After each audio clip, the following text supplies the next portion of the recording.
Bonjour à toutes et à tous. Donc, une nouvelle série de mes anciennes conférences que je recycle, si je peux dire, sous forme de vidéo. Aujourd'hui, donc, la série va concerner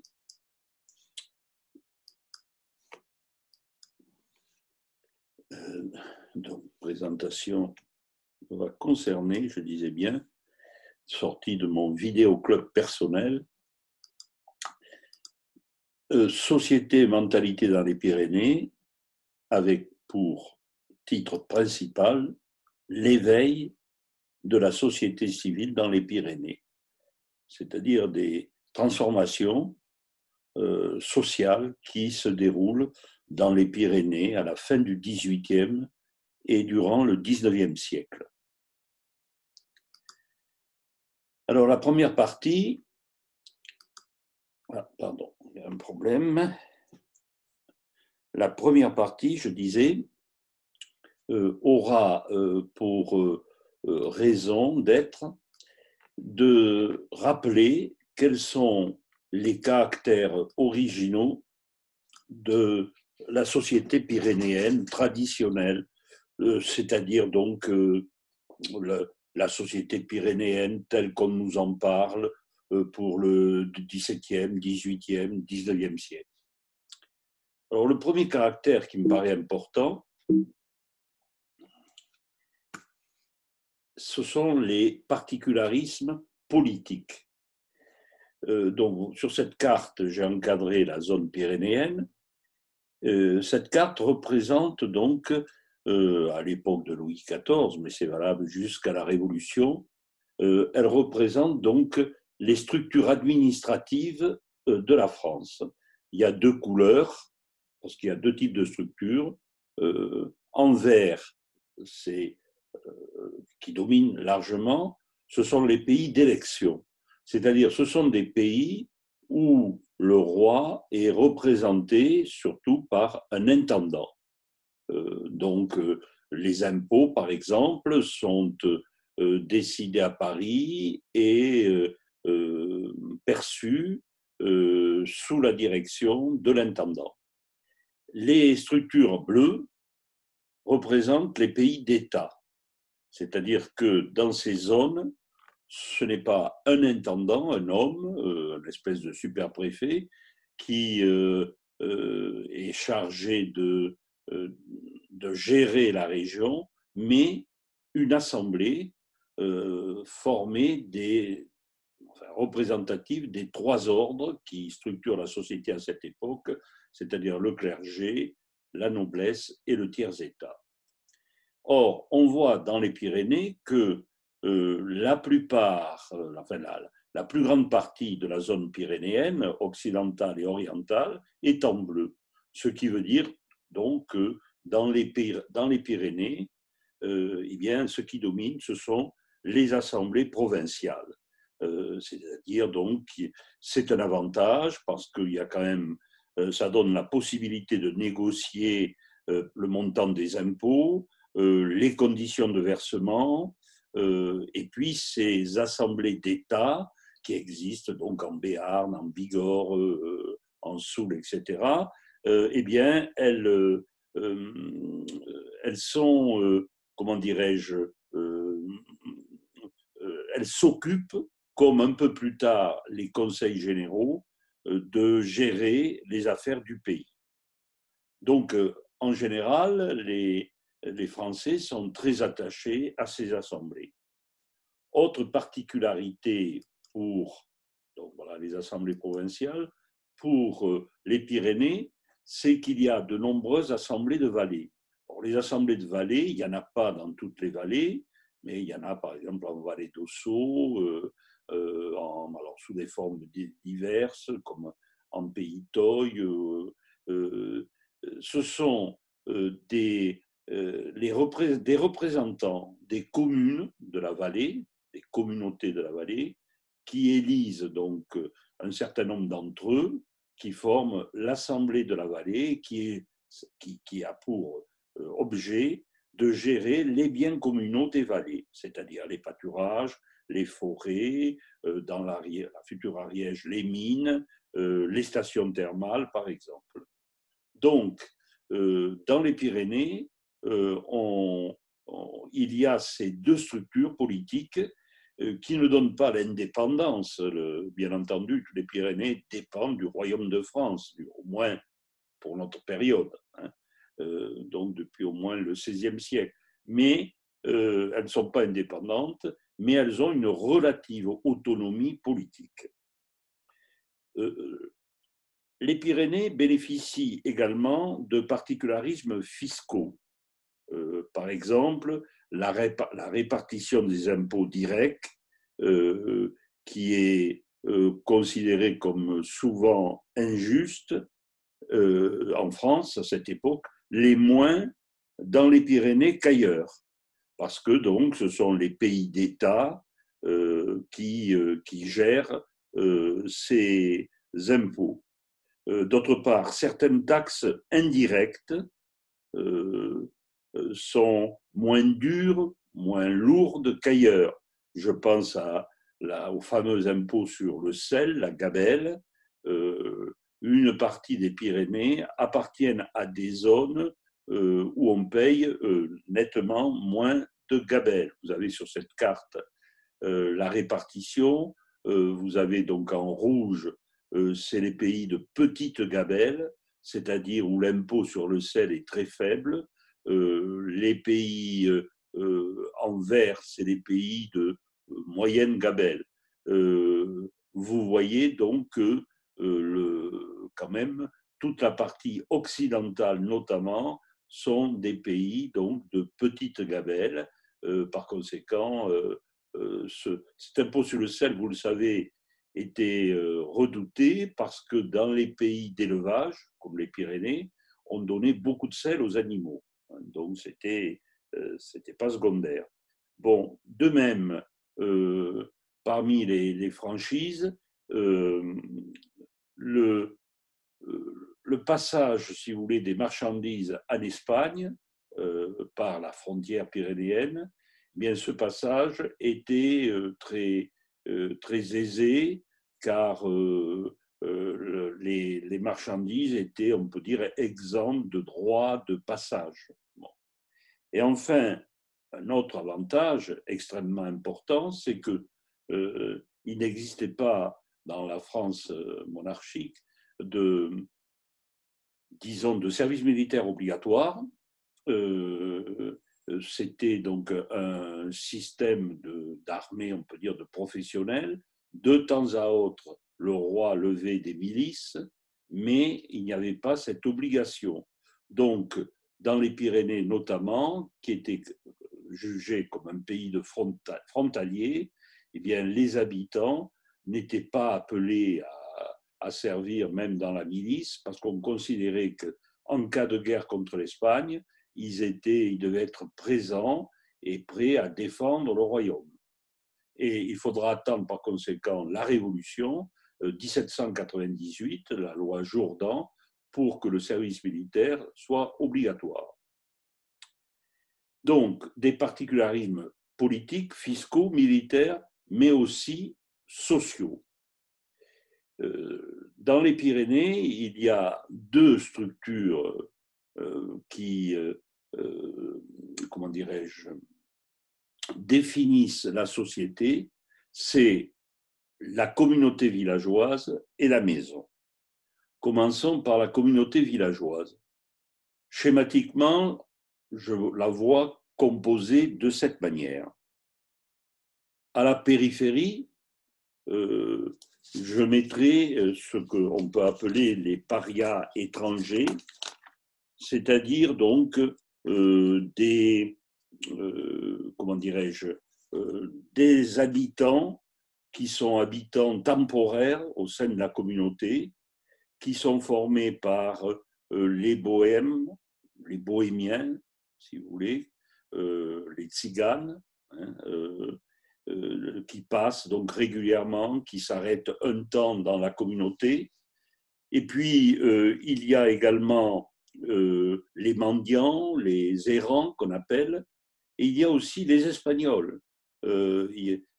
si les Pyrénéens ont des relations cordiales avec les Espagnols de la frontière, de l'autre côté des Pyrénées, ils ont besoin d'avoir des relations étroites, notamment pour gérer les pâturages.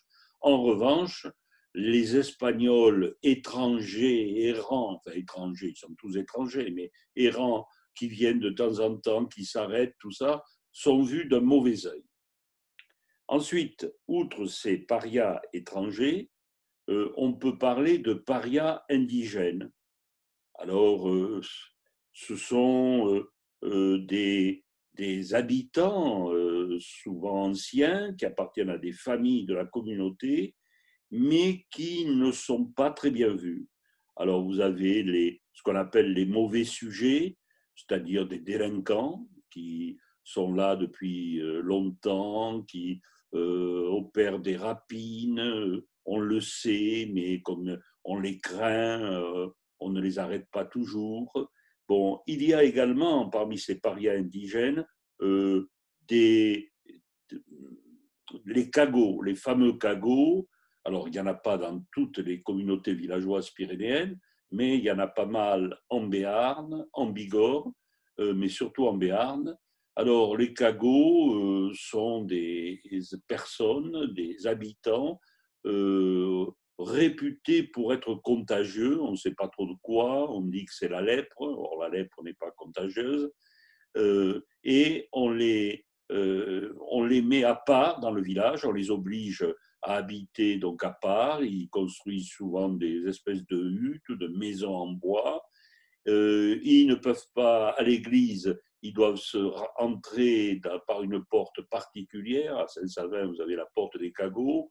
Ils ne se marient pas, évidemment, avec le reste des gens du village. Et ils exercent des métiers réputés non conducteurs de la lèpre, les métiers du bois, par exemple. Bon, donc c'est évidemment une hérésie, si je peux dire, que de considérer ces gens qui ne sont pas malades, qui ne sont pas contagieux, mais c'est une espèce de tradition. Les cagots, bien sûr, s'insurgent contre cela. Ils se font examiner par des médecins qui déclarent qu'ils sont sains. Malgré tout, les préjugés continuent à leur encontre. Autre élément de la communauté villageoise, il y a alors les marginaux. Les marginaux, je les définirais ainsi, ce sont donc des habitants du village que tout le monde connaît, qui ne sont pas rejetés, mais vis-à-vis d'eux, il y a une vraie méfiance. On les suspecte parce qu'ils n'ont pas la même vie que la majorité des gens du village. Alors, je donne des exemples. Par exemple, tous les bûcherons, les gens qui vivent, si on peut dire, dans les bois, donc on pense qu'ils sont aussi sauvages que les lieux qu'ils fréquentent. Les bergers, c'est la même chose. Les bergers, ce sont donc des gens qui vivent plusieurs mois en dehors de la communauté, qui sont capables de guérir souvent leurs animaux. Donc, on les considère comme des marginaux, des gens ayant peut-être même avec des puissances surnaturelles ou diaboliques ou autres, des relations. Donc, les bergers ne sont pas, encore une fois, on ne leur jette pas des pierres, pas du tout, mais ils font partie des gens plutôt suspects. Il y a aussi les migrants, par exemple, c'est-à-dire les colporteurs, par exemple, des gens qui quittent la communauté pendant des mois et des mois. Et quitter la communauté, ne pas vivre au sein du village, est toujours considéré comme une cause possible de quoi? De dévergondage, de du moment qu'on est près de l'extérieur, de l'étranger, on risque évidemment de se contaminer par les mœurs de cet étranger. Donc, on n'est plus comme avant. Enfin, on arrive à l'essentiel, aux normaux, si je peux dire, entre guillemets, et même à la crème des normaux, c'est-à-dire à ce qu'on pourrait appeler les bonnes maisons. Les bonnes maisons, ce sont donc des maisons, et par maison, je vais le définir dans un instant, j'entends pas simplement l'habitation, mais la famille et les biens d'une même famille. Et parmi toutes les maisons qui sont dans un village, il y en a quelques-unes, une, deux, trois ou plus, ça dépend évidemment du nombre des habitants. Il y a donc quelques maisons qui sont particulièrement aisées par les biens, par leurs revenus, parfois aussi réputées en raison d'une fonction assumée par un de ses membres de la famille, qui peut être notaire, qui peut être maire, par exemple. Et ces maisons, relativement riches, relativement puissantes, eh bien, forment les pôles de la communauté villageoise. Il faut imaginer la communauté villageoise, du moins personnellement je l'imagine ainsi, un peu comme à l'époque du patronat romain, ou mieux de la féodalité, hein, avec donc tout un système pyramidal de clientèle, hein, c'est-à-dire que aux bonnes maisons s'agrègent toutes les maisons de la communauté villageoise. J'ai représenté par ces petites pyramides bleues, hein, ces triangles bleus, les maisons ordinaires du village. Alors, bien sûr, il n'y a pas comment dirais-je, une charte, une convention signée entre la bonne maison et les maisons du village qui réclament son aide. Non, tout est tacite. Mais chaque maison du village sait que, en cas d'ennui, ennui, ça veut dire par exemple une grêle qui d'un seul coup laisse vos récoltes complètement piétinées, détruites. Ça peut être une épizootie qui règne dans votre bétail. Ça peut être aussi parfois, un peu plus tard, au XIXe siècle, l'un de vos fils qui est appelé au service militaire et vous aimeriez qu'il reste et qu'il ne parte pas. Donc, fatalement, un jour ou l'autre, on a besoin d'un plus puissant que soi. Et c'est ce système donc de clientèle qui est mis en place. Je répète, je décris cela de façon schématique, mais je pense que ça correspond assez bien à la réalité. Donc, je viens de décrire la première structure de la société pyrénéenne, la structure de base, la communauté villageoise. Mais à l'intérieur de cette communauté villageoise, il y a donc des maisons.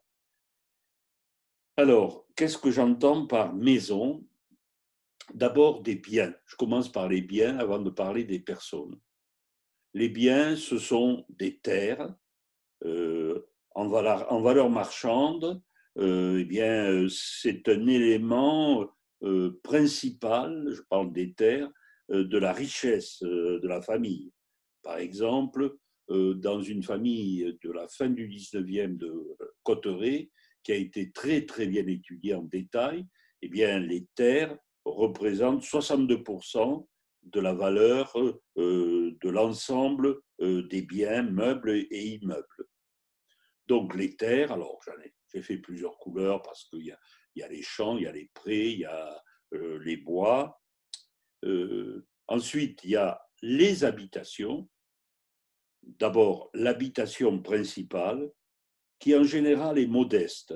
Hein, Aujourd'hui, quand on passe dans un village pyrénéen, on admire certaines maisons avec à 2 étages, les fenêtres et les portes entourées parfois de marbre. Bon, ce sont des maisons bourgeoises,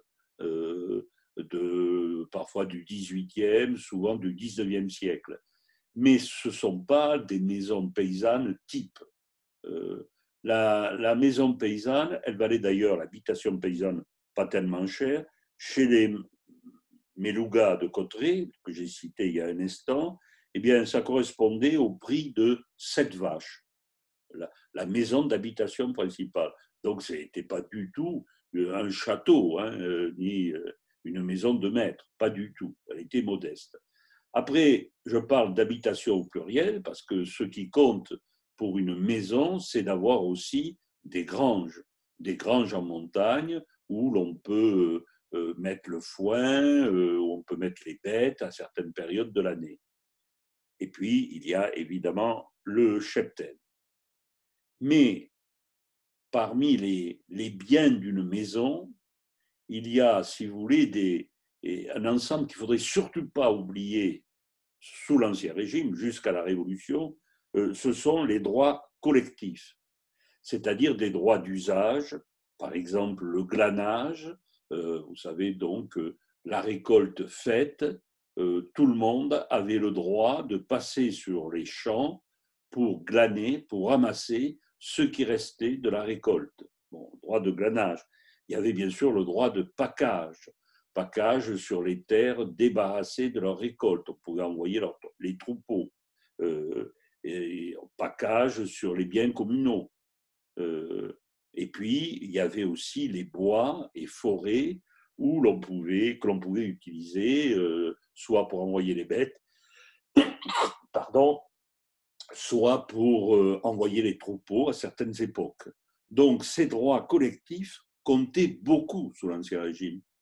Vous aviez, par exemple, des familles, des maisons qui avaient à peine 3 ou 4 hectares, mais qui avaient un troupeau de 100 brebis parce que le troupeau ovin pouvait paître justement sur les terres collectives. Donc, la maison, ce sont des biens, mais évidemment, ce sont aussi des personnes. Alors, pour décrire, schématiquement, comme toujours, je prendrai donc ces 2 petits symboles.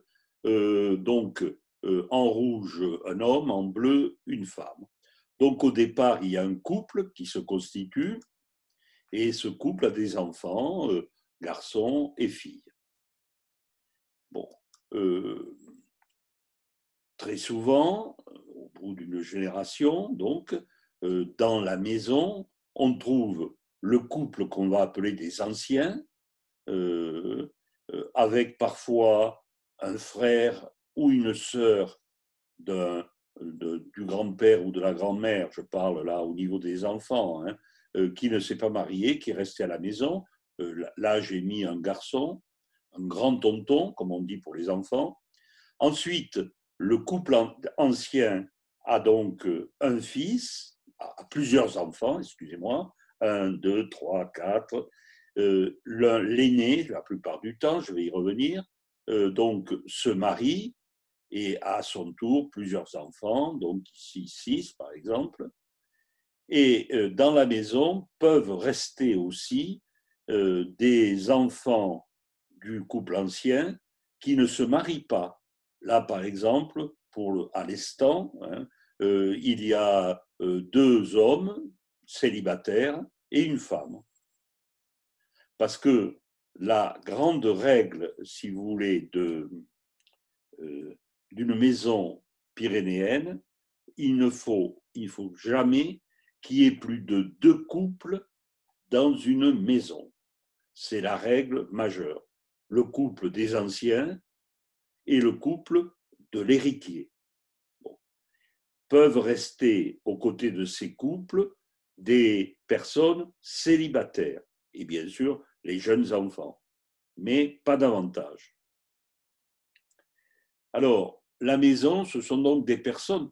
Et vous voyez que c'est pas, bon, ça fait une nombreuse fratrie, mais il ne faut pas exagérer. Par exemple, là, à une époque où les anciens sont toujours vivants, ce qui est rare, bon, eh bien, et en ajoutant un frère de l'ancien, par exemple, eh bien, en comptant donc tout le monde, en comptant les célibataires qui sont restés, ça fait 1, 2, 3, 4, 5, 6, 7, 8 et 6 enfants. Bon, ça fait bien sûr une maisonnée de 14, mais c'est un maximum.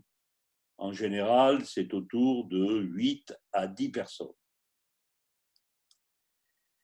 La maison, ce n'est pas simplement des biens, ce n'est pas simplement des personnes, mais c'est aussi, comme on dirait d'un État, une politique familiale.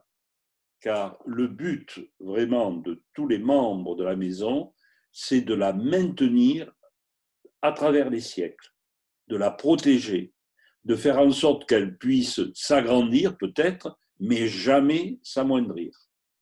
C'est ça l'objet de la politique familiale. Alors, premier aspect de cette politique, c'est la limitation des naissances. Alors, limitation des naissances, non pas par un arrêt volontaire de la procréation, ces pratiques contraceptives se diffusent, mais lentement et tardivement. Non, ce qui permet de limiter les naissances, c'est d'abord bon, l'encouragement au célibat, c'est évident, d'un certain nombre d'enfants, et ensuite, c'est l'âge tardif au mariage. Donc, on a calculé, c'est sur un grand nombre de mariés, que l'âge moyen pour les hommes au mariage, c'est 30 ans, entre 29 ans et 32 ans. Donc, c'est très tardif. Ça veut dire d'ailleurs que dans un village, par exemple, quand on parle des jeunes et des garçons, c'est des jeunes qui peuvent avoir 18, 19 ans, mais aussi des hommes de 30 ans.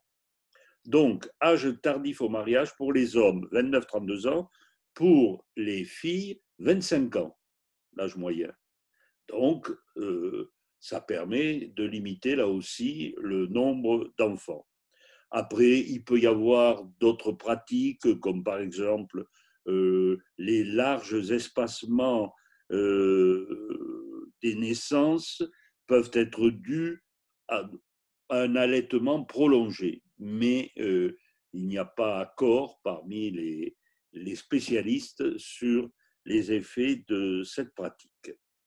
Donc, premier aspect de la politique, faire en sorte qu'il n'y ait pas trop d'enfants, c'est-à-dire trop de personnes qui réclameraient une partie de la maison, et ce qui arriverait bien sûr à l'extinction de la maison. Seconde pratique, tout à fait dans cette idée, c'est que le chef de famille doit se préoccuper très tôt de la succession, de sa succession. Bon. Alors, dans les Pyrénées, il y a une politique successorale bien particulière. Aucun droit occidental ne semble avoir poussé aussi loin la protection du patrimoine grâce aux coutumes qui étaient en vigueur dans les Pyrénées jusqu'à la Révolution. Alors, sur toute la chaîne, domine très largement ce qu'on appelle en langage juridique les solutions préciputaires qui permettent de transmettre l'héritage à un héritier unique. Alors, donc, héritier unique sur toute la chaîne, avec quand même deux systèmes. À l'Est, l'Est commence à peu près au Couserans, c'est-à-dire à la partie occidentale de l'Ariège aujourd'hui, après le Comminges, si vous voulez. Donc, dans la partie Est, dans les pays donc catalans, andorrans, ariégeois, la coutume est fondée sur la liberté testamentaire du père de famille. C'est-à-dire que le père de famille a la faculté de désigner l'héritier de son choix, pas nécessairement l'aîné. Et à l'ouest, par contre, domine le principe de l'aînesse. Donc, depuis le Labour à la Vallée d'Or et vraisemblablement au Comminges, c'est ce principe qui prévaut. Alors, ajoutons que dans la partie occidentale, il y a certaines coutumes, comme par exemple en vallée de Barège, dans certaines vallées béarnaises, du Pays basque, domine la pratique de l'aînesse absolue. C'est-à-dire que l'aîné, qu'il soit fille ou garçon, peut hériter. Alors que dans le reste de la zone, seuls les garçons héritent. Voilà, bon, c'est quelques exemples. Et ceci induit, donc, cette politique successorale très stricte, induit une stratégie matrimoniale très pensée. Alors, si on décompose, le premier élément, quand on cherche une épouse, et c'est pas l'héritier, on lui laisse pas la responsabilité du choix, du moins officiellement. Ce sont les parents de l'héritier qui lui cherchent une femme. Eh bien, le premier élément auquel pensent les parents, c'est qu'il faut trouver un conjoint pour l'héritier qui dispose d'une fortune égale ou supérieure. Donc, sur mon schéma, le couple des anciens, un garçon héritier, avec qui va-t-on le marier? Pardon, c'est très sensible. J'ai évalué l'ensemble des biens de cette famille à 2000 francs. C'est tout à fait fictif, c'est pour bon. À 2000 francs.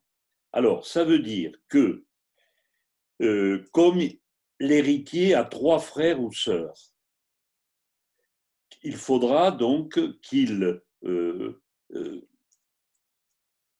il va falloir, si vous voulez, qu'il consente, l'héritier, enfin, c'est la loi, la coutume aussi, qu'il donne une partie des biens à ses frères et sœurs. Et pour calculer exactement, donc, on divise l'évaluation globale, souvent faite par un notaire, 2000, par le nombre des enfants, 4. Donc, il gardera, si je peux dire, 500 francs pour lui, et il devra donner 500 francs aux 3 frères et sœurs. Au total, il faut lui trouver, comme future femme, pour qu'il puisse rembourser ses frères et sœurs, 500 multiplié par 3, une épouse qui est une dot de 1500 francs, de 1500 francs. Voilà comment j'ai représenté les choses. Mais vous voyez, j'ai mis un cœur, parce que tel que je vous le décris, le mariage semble une sordide affaire matérielle, une affaire d'argent. Ça l'est, mais pas uniquement. À partir du moment, imaginons, j'expliquais comme ça aux étudiants, imaginons que à partir de 10, 11, 12 ans, vous êtes un futur héritier, eh bien, donc vous éveillez un petit peu à la sexualité, vos parents commencent à vous parler de votre futur, et on va un peu vous orienter vers telle ou telle voisine, qui, les parents le savent, ne le disent pas tout de suite, mais est censé pouvoir vous apporter une dot de 1500 euros. Bon, donc, au total, vous aurez certainement plusieurs le choix entre plusieurs, si vous voulez. Hein. Donc, ce n'est pas uniquement une affaire d'argent. Alors, donc, premier élément, trouver une héritière, pas une héritière, pardon, trouver une femme qui puisse apporter en dot à peu près une dot équivalente à vos revenus. Deuxième élément, il faut trouver une femme qui soit issue d'une famille du même lieu pratiquement, à proximité. Il y a un proverbe de la vallée de Barège qui dit « Celui qui va se marier au loin se trompe ou va tromper ». On revient à ce que je disais tout à l'heure pour les marginaux. Si vous voulez, il faut fréquenter, faire affaire avec des gens que l'on connaît bien, dont on connaît les parents, dont nos parents ont connu les grands-parents, etc. Une famille ancrée, et donc une famille issue du village. Alors, on a calculé dans une thèse que de 1850 à 1918, donc c'est-à-dire près de 70 ans, les deux conjoints de Gèdre, en vallée de Barège, sont pour 69 à 78% originaires du village.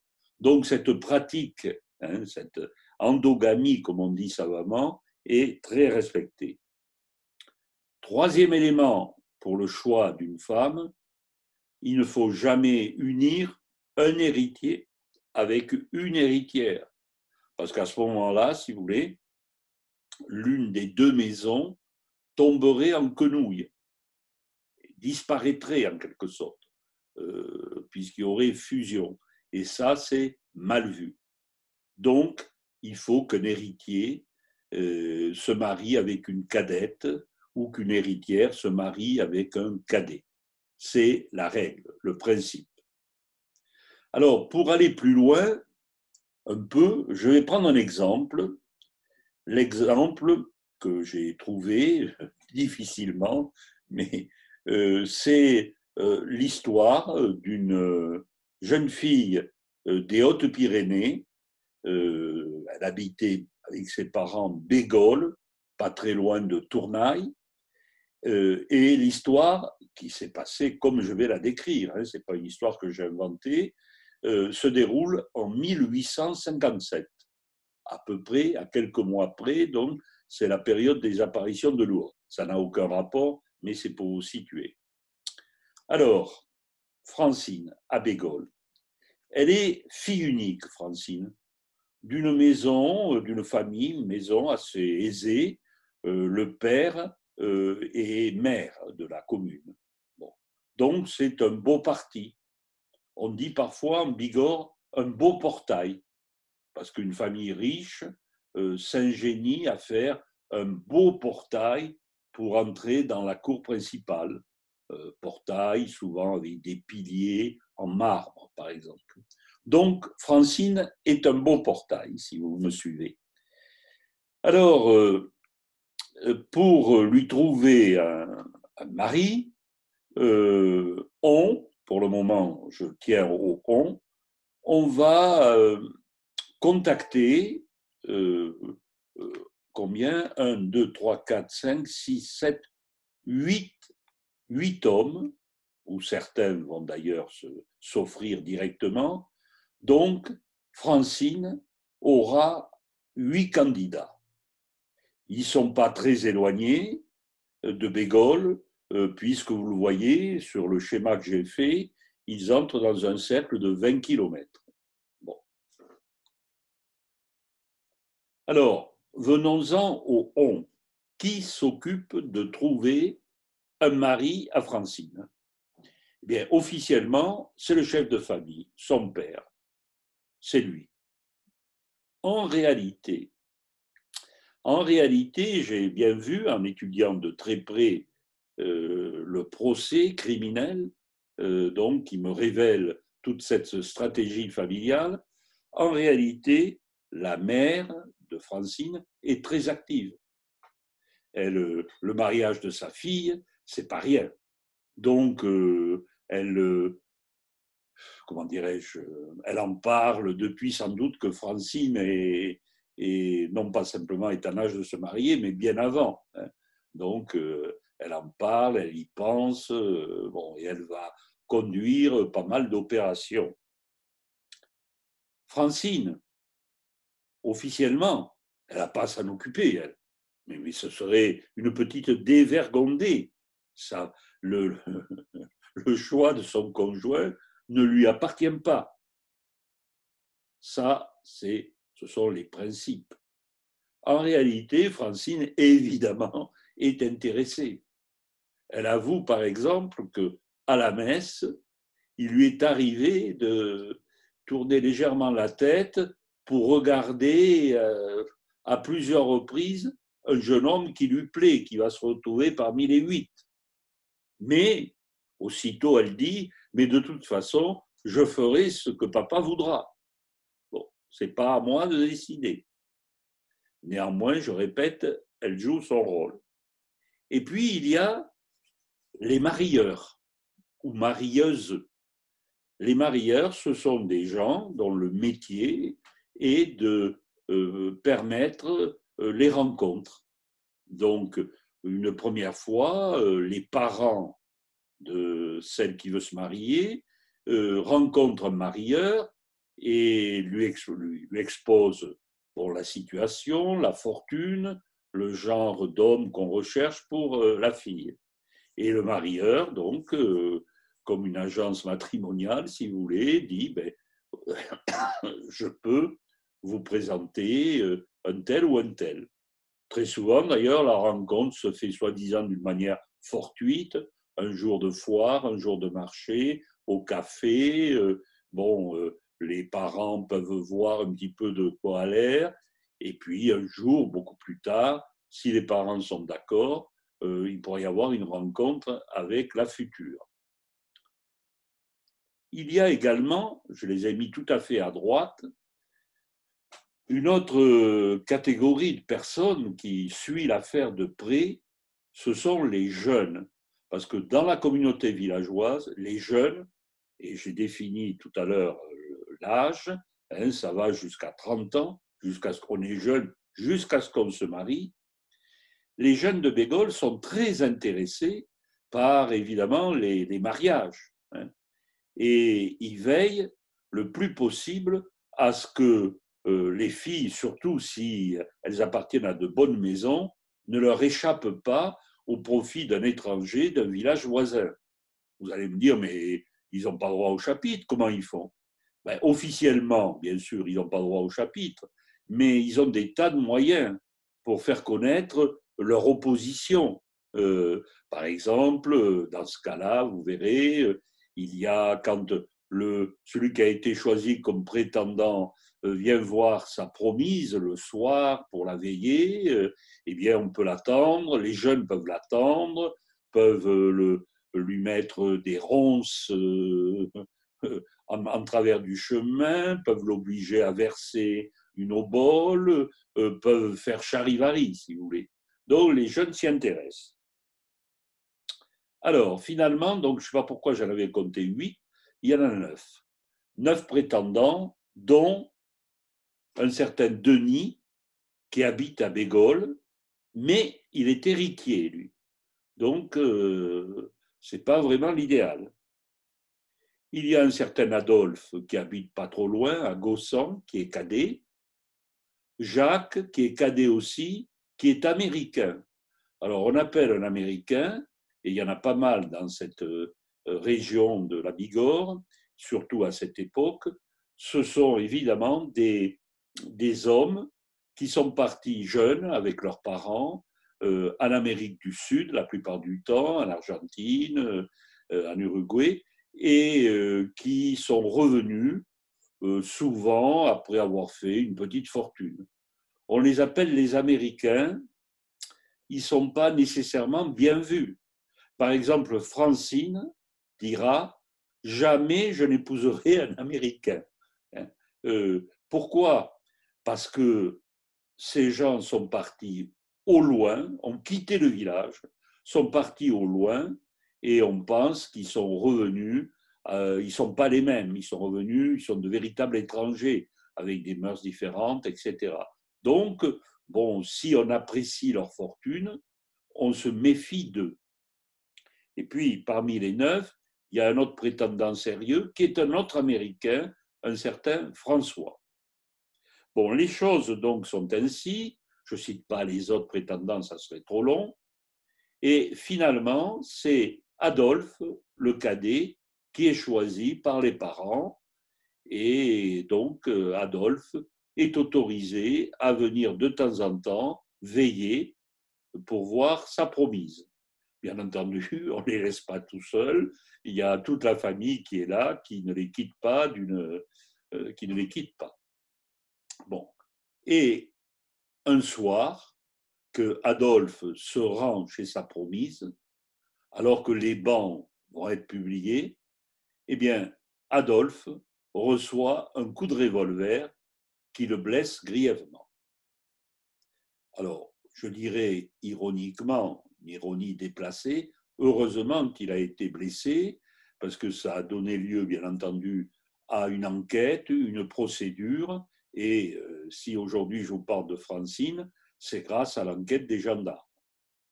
Mais la question que je vais vous poser, c'est, selon vous, qui est le coupable? Est-ce, je ne passe pas les 9, est-ce Denis? Est-ce Jacques? Est-ce François? Bon, Adolphe, il ne s'est pas blessé tout seul. Eh bien, le coupable, c'est Jacques, l'un des Américains est comme lui. Voilà. Alors, cette première partie avait pour objet donc de vous présenter schématiquement, je le reconnais, les caractères spécifiques de la société traditionnelle. Ce que je voudrais vous dire maintenant, dans une deuxième partie, c'est que cette société traditionnelle, qui ne vivait pas dans le bonheur absolu, et c'était une vie très difficile, mais il y avait des habitudes, des coutumes qui étaient respectées. Or, cette société va être balayée par plusieurs tempêtes au XIXe siècle. D'abord, la première tempête, c'est la conjoncture qui est désastreuse à la fin du XVIIIe et au début du XXe siècle.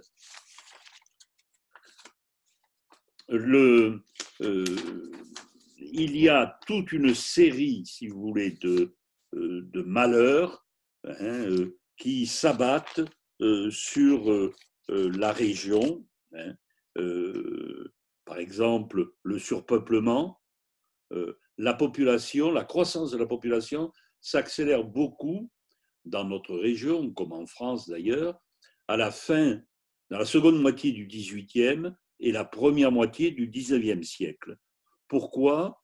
Parce qu'il y a des progrès dans l'alimentation, parce qu'il y a des progrès médicaux, notamment on introduit pour la première fois la vaccination pour lutter contre la variole qui faisait des ravages épouvantables.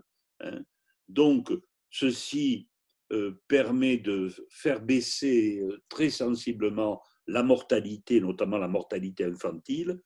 Il y a une meilleure alimentation parce que c'est l'arrivée du maïs au XVIIIe siècle et le maïs permet de faire des bouillies, on se nourrit de bouillies de maïs, ou pastètes qu'on appelle en Bigorre.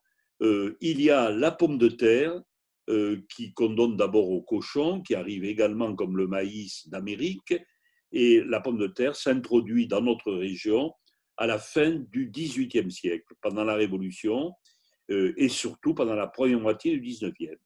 Donc, des maladies qu'on sait mieux combattre, comme la variole, une alimentation meilleure, la population s'accroît et on arrive à un véritable surpeuplement de la population pyrénéenne.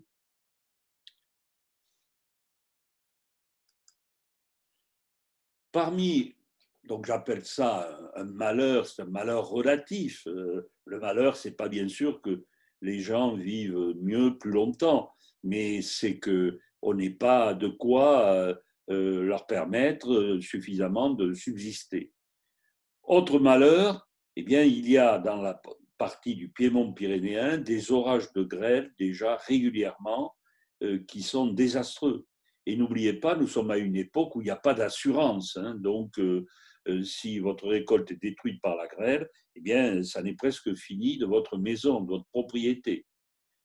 Il y a donc toute une série de crises économiques dues à la sécheresse, au gel, à la grêle, donc des crises que je ne peux pas analyser là, mais que j'ai analysées dans d'autres livres, en 1816, 1817, 27, 32, 37, donc des crises de plus en plus importantes, notamment la crise de 45-47, avec une maladie de la pomme de terre qui est désastreuse, notamment dans l'Ariège, ce qui va provoquer une émigration de la misère, notamment en Algérie et puis en Amérique.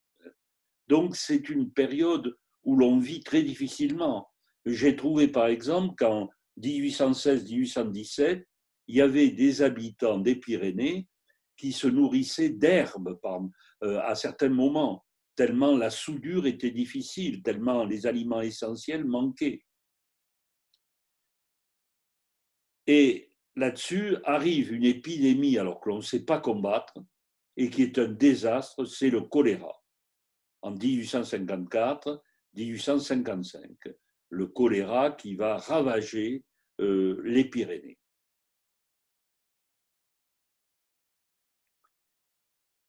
Au total, le maximum de la population dans les Pyrénées bien, se marquera au recensement de 1846. Donc, j'ai voulu énumérer très rapidement ce qu'on appelle, bon, d'une manière abstraite, la conjoncture, c'est-à-dire les déboires dus, encore une fois, aux mauvaises conditions climatiques qui font que la vie est devenue très difficile dans les Pyrénées à cette époque. Deuxième tempête, alors d'un tout autre ordre, c'est ce que j'appellerais la tempête de la Révolution.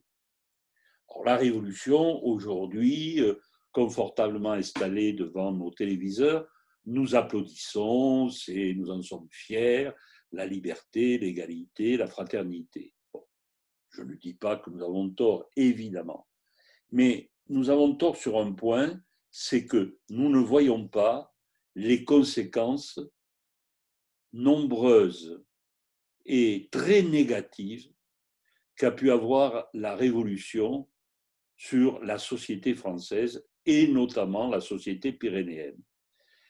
Hier soir, au moment où j'enregistre donc c'est-à-dire début décembre, j'ai vu à la télévision, j'ai regardé une émission où une collègue historienne présentait donc une histoire des femmes à l'époque contemporaine.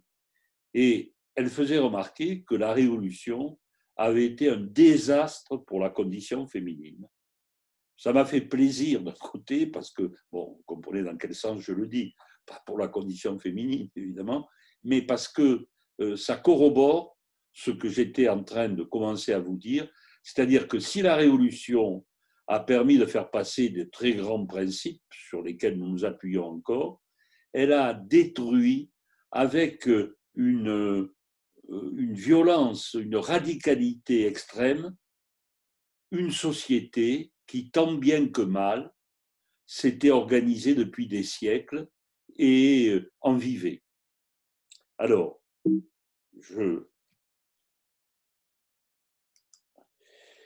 première chose, la révolution dans les Pyrénées a conduit à la dissolution des structures politiques communautaires de base. Alors, j'ai parlé tout à l'heure, j'ai dit les Pyrénéens ont de la chance parce que la plupart d'entre eux sont dans des régions où il existe des États provinciaux qui gèrent une partie des biens intercommunaux, qui gèrent également la répartition des impôts. De même, au niveau valléen, il y a des assemblées qui, tous les ans, se réunissent pour gérer les forêts, les pâturages, etc. Or, la Révolution va supprimer alors les États provinciaux comme les assemblées valléennes sont considérés comme des privilèges au sens étymologique, c'est-à-dire des lois particulières, donc elles sont supprimées dans la nuit du 4 août. L'article 10 du décret prévoit donc, au nom de l'abolition des privilèges, de supprimer cela. C'est une catastrophe, parce que, notamment pour les assemblées valléennes, comment va-t-on gérer les biens d'une vallée, les biens qui appartiennent à plusieurs communes? Eh bien, c'est un vide institutionnel qui va durer donc 50 ans. Il faudra attendre 1837 pour que l'on crée les commissions syndicales qui existent encore aujourd'hui et qui vont remplacer les assemblées valléennes. Donc, ce n'est vraiment pas un progrès.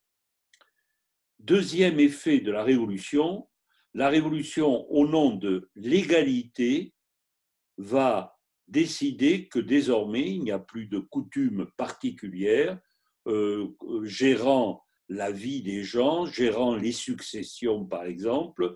Il y aura un droit commun. Ce qui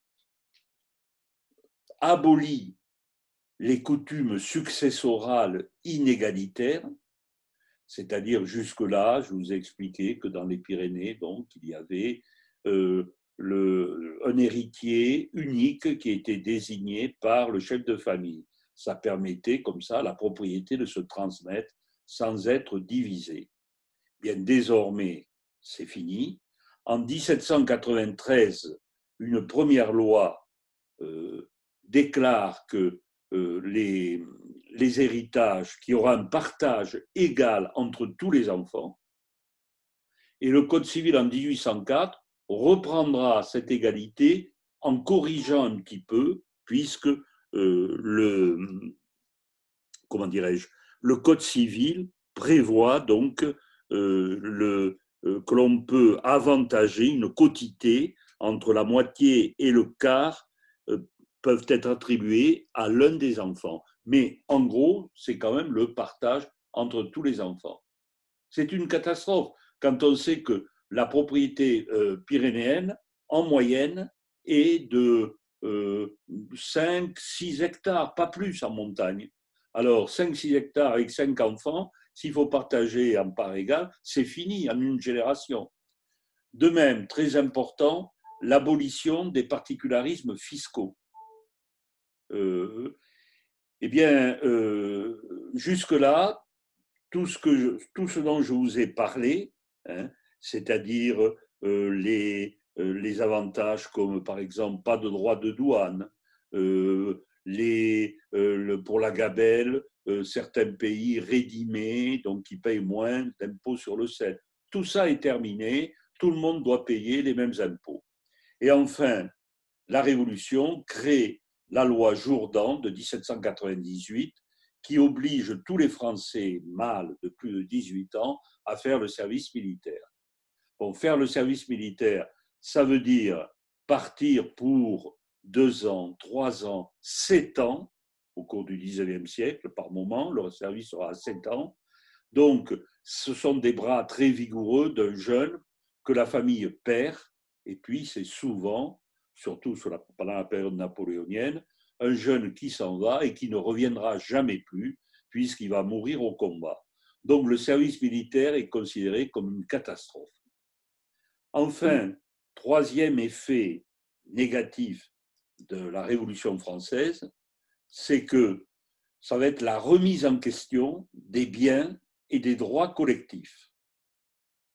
Vous vous souvenez, je disais donc il y a un instant que, par exemple, on pouvait, une famille, une maison qui n'avait que 4 ou 5 hectares, pouvait avoir un troupeau de 100 ovins grâce aux biens communaux, aux biens qui appartenaient à l'ensemble de la commune, où on pouvait aller paître. Bon, on avait le droit de veine pâture.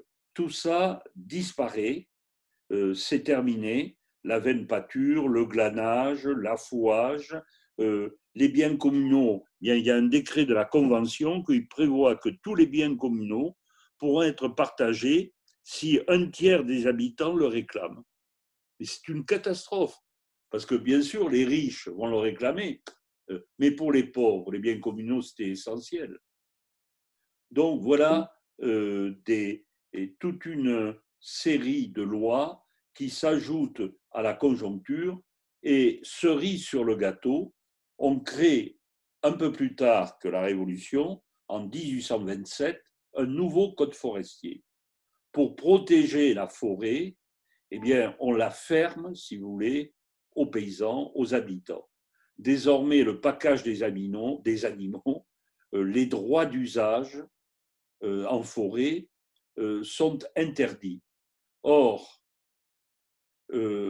la forêt, c'était bon pour tous les habitants, le lieu où on allait couper d'abord du bois pour faire les maisons, pour faire les granges, où on allait chercher du bois pour se chauffer, et aussi où, durant les saisons intermédiaires, quand les pâturages n'étaient pas prêts, on envoyait tous les animaux en forêt. Donc c'était un réservoir incroyable. Or, qu'est-ce qui se passe? À partir de 1827, il y a ce code forestier léonin qui prévoit des sanctions extrêmes. Par exemple, si on trouve qu'avec, je ne sais pas, si votre fille garde les cochons dans une forêt à partir de 1827, s'il y a 10 cochons, ça veut dire 10 francs d'amende. S'il y a 30 ovins, chaque ovin, 2 francs d'amende, donc ça fait 60 francs. Et vous le voyez, un ovin, à l'époque, ça vaut entre 5 et 10 francs. Hein. Une chèvre, 9 francs. Donc, très rapidement, ces gardes forestiers sont très mal vus. Pour eux, ils apportent la misère dès qu'ils saisissent des troupeaux. Et vous avez des familles qui sont réduites à la misère, qui doivent vendre tous leurs biens pour payer ces amendes. Donc le code forestier est considéré par les Pyrénéens comme une calamité. Troisième et dernière partie, mais je vais aller vite parce qu'il y a déjà 1 heure que je parle. Comment va réagir la société pyrénéenne? De différentes façons. Je vais aller vite. Aujourd'hui, on dirait, mais pourquoi n'ont-ils pas fait appel aux députés? Mais parce que c'est impossible. C'est encore le suffrage censitaire. Ça veut dire qu'en 1820, vous avez 203 personnes, les plus riches, qui votent. 203 personnes dans les Hautes-Pyrénées sur 211 000. Donc les députés ne représentent pas du tout l'ensemble de la population et ne peuvent pas faire remonter leurs desiderata. Mais on dirait aujourd'hui, mais la presse n'en parle pas. Mais la presse, elle est d'abord, il y a un journal par département, guère plus à l'époque, à la première moitié du 19e, et on ne sait ni lire ni écrire. En 1827, il n'y a même pas 20% des conscrits de l'Ariège qui savent lire et écrire. Mais pourquoi les paysans ne créent-ils pas un syndicat, une association pour se défendre? Parce que c'est interdit. La Révolution, par la loi Le Chapelier, a interdit de se coaliser. C'est-à-dire qu'on ne peut pas, avant la loi Waldeck-Rousseau de 1884, on ne peut pas créer un syndicat ou une association avant 1901. Donc, vraiment, ces pauvres Pyrénéens sont sans défense. Alors, ils ont imaginé d'autres moyens de défense. Premier type de réaction, bon, ça ne va pas loin, vous me direz, c'est le repliement culturel.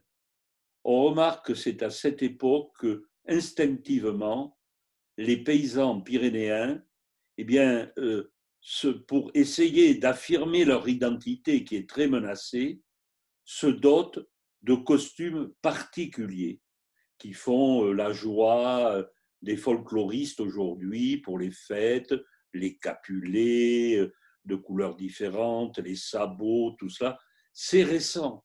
C'est à cette époque où les Pyrénéens, encore une fois, se sont sentis menacés dans leur identité, qu'ils ont éprouvé le besoin de s'affirmer par un costume particulier à chaque vallée, parfois même à chaque communauté.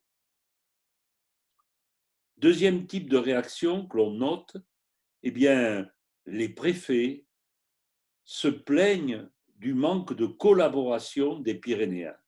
Évidemment, préfets, sous-préfets, les maires qui sont longtemps nommés par les préfets sont considérés, si vous voulez, à juste raison, par les Pyrénéens comme des représentants du pouvoir, de ce pouvoir central qui leur impose de nouvelles lois, qui leur impose la langue française.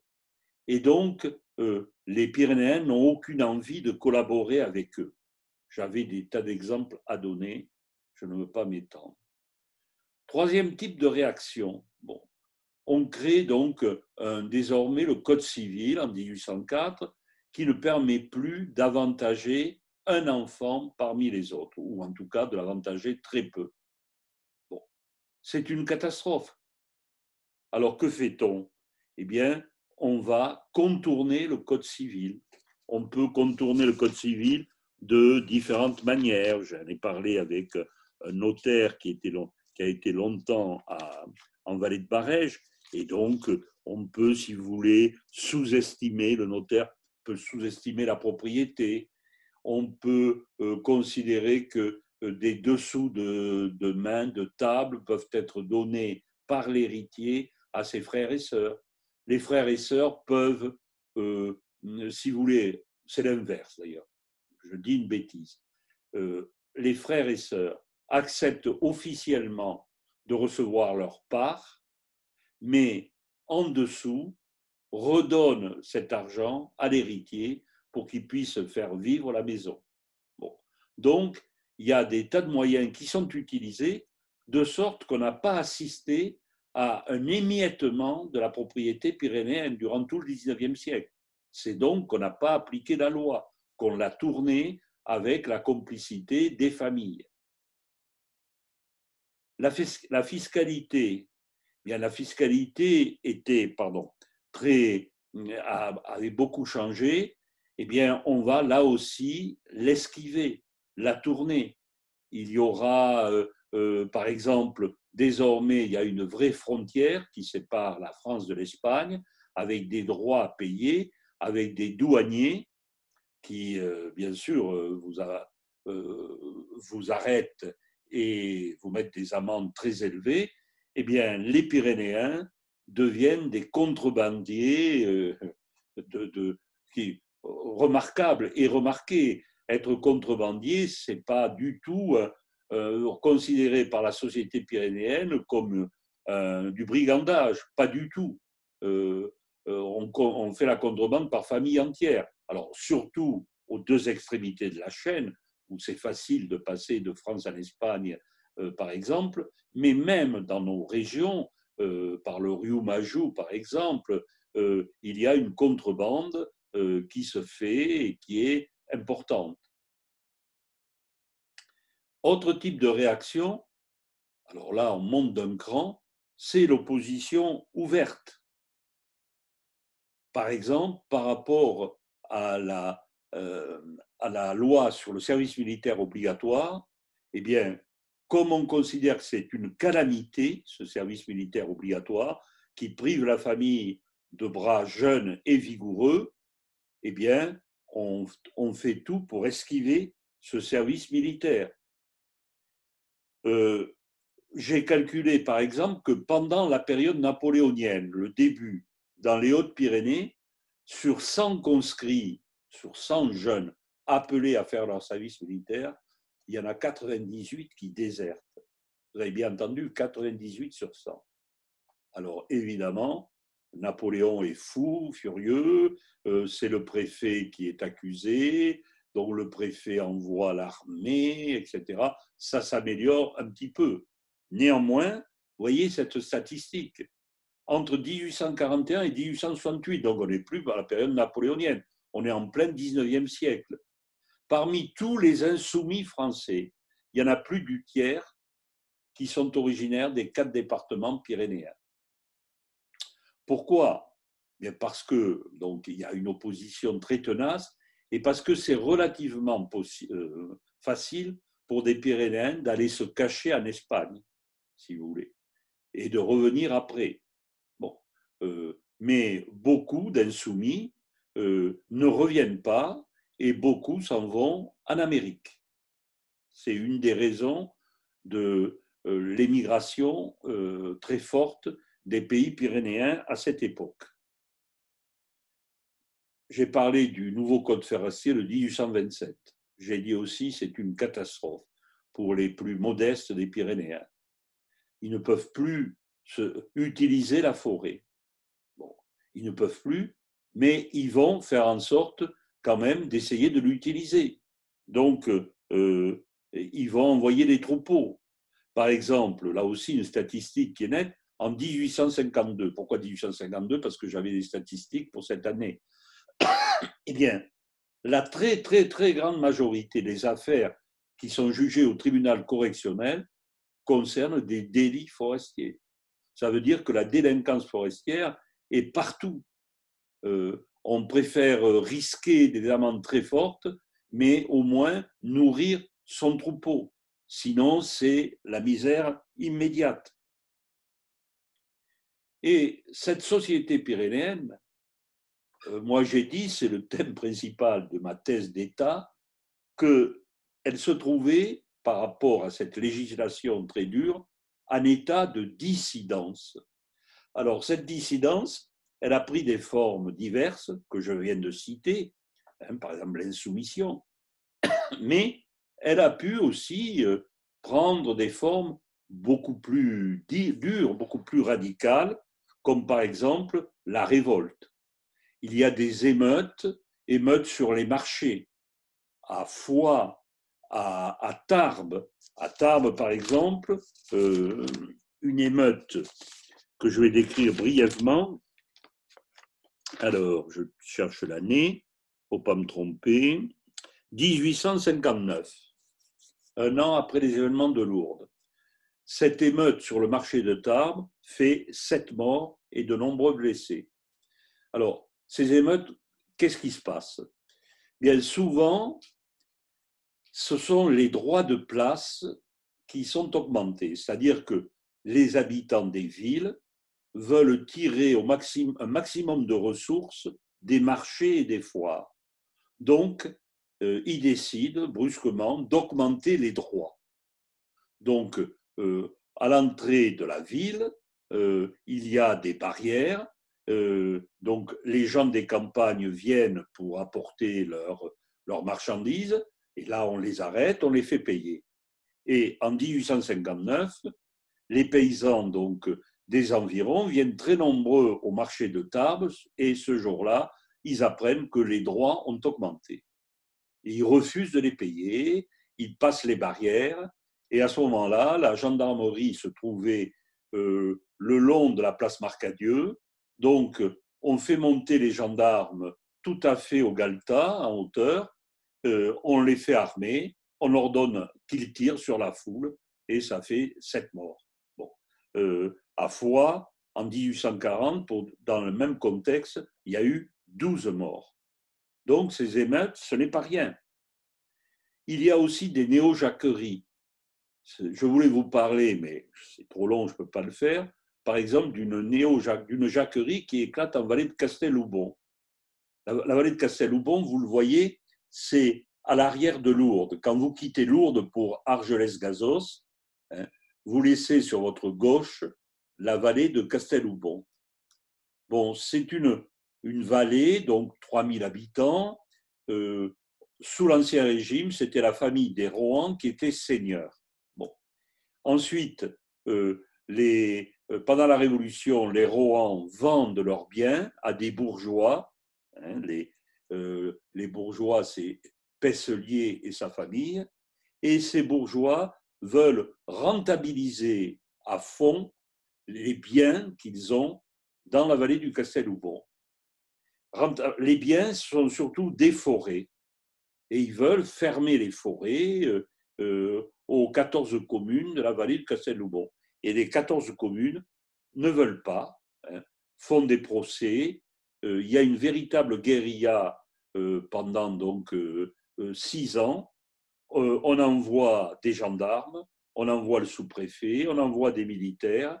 La famille donc des bourgeois prend un avocat, se fait défendre par un industriel Bagnéret. En face, vous avez les 14 communes qui eux aussi essayent de se défendre. Le sous-préfet essaye d'arbitrer. Les enjeux sont très importants parce qu'il est question des forêts, il est question des eaux de gazos. Hein, et finalement, ça se termine mal pour les Valéens, mais la bourgeoisie n'a pas pu arriver non plus à ce qu'elle souhaitait. Donc, ce sont des événements, je passe très vite, hein, parce qu'ils sont extrêmement intéressants à étudier. On voit, si vous voulez, que les Pyrénéens sont capables de se défendre collectivement par des actions légales, illégales, je suis très admiratif de leur inventivité, de leur courage. Donc le Casteloubon est un bon exemple de cela.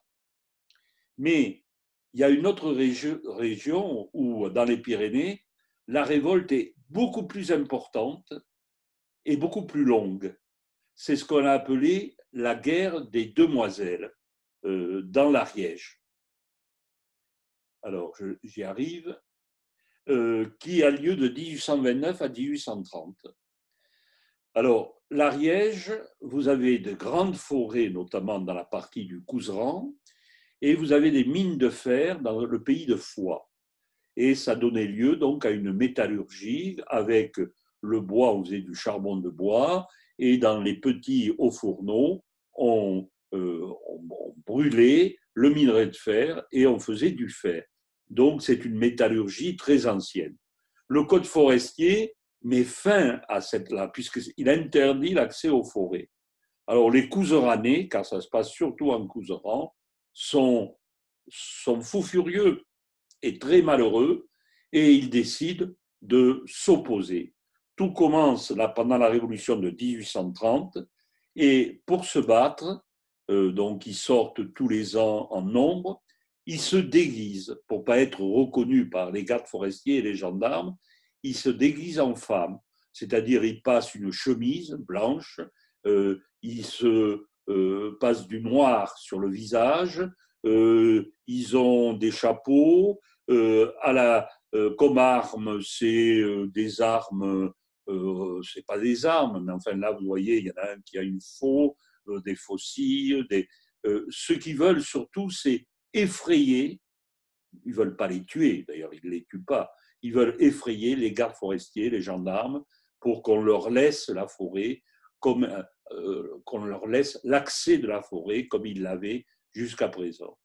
Et cette guerre, donc, des demoiselles est très célèbre parce que, d'une part, l'administration préfectorale a peur, on doit réquisitionner des régiments entiers pour essayer d'apaiser la région. Et ensuite, elle est très intéressante parce qu'elle montre dans quel état de misère, mais en même temps que cette société, pour moi, pyrénéenne, face à tous ces événements, ces péripéties, eh bien, se construit en société civile. Ça veut dire elle sait s'organiser, elle sait inventer des moyens, parfois ludiques, parfois rudimentaires, parfois violents, parfois non violents, pour faire entendre ses desiderata. Malheureusement, la société pyrénéenne va bien se battre, mais elle perdra. Et la seule solution pour les plus pauvres, ce seront de partir en exil, de partir émigrer. Voilà, donc si vous êtes intéressé, si vous voulez approfondir, parce que j'ai l'impression, pensez, moi j'ai passé presque 14 ans de ma vie sur ce thème, donc y avoir consacré 1h20, pour moi, j'ai l'impression d'avoir tout bâclé. Donc si vous voulez aller plus loin, je vous renvoie notamment à des livres que j'ai écrits mais qui ne sont plus en vente, donc ne croyez pas que je fais de la publicité, La vie quotidienne dans les Pyrénées sous l'Ancien Régime, ou alors ma thèse qui a été republiée sous le titre Les Pyrénées au XIXe siècle, l'éveil d'une société civile. Mais je vous préviens, il y a 800 pages, écrit en petit. Merci pour votre patience, pour ceux qui sont arrivés jusqu'au bout. Et j'espère à bientôt.